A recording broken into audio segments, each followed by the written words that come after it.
Dear Canon, I never thought a printer would save the day, but our new Canon printer did. Here's how. We were all set for a new client presentation. 23 binders, 70 pages, all ready for 10 a.m. I came in that morning. Surprisingly, the client overnighted new product images and wanted them in the presentation in 2 hours. We started scanning. The touchscreen was really easy to use and customize for what we needed to do. Only having to put each page through once to scan both sides, another big time saver. We'd started reprinting when the client was an hour away.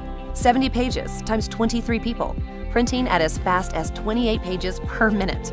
Tight, but doable.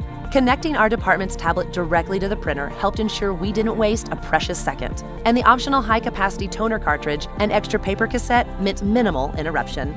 Good thing we got those. As you can see, the vibrant color made the client's products really pop. We finished just as the clients arrived. Thanks to you. Love, Edie. Bring on the next reprint emergency.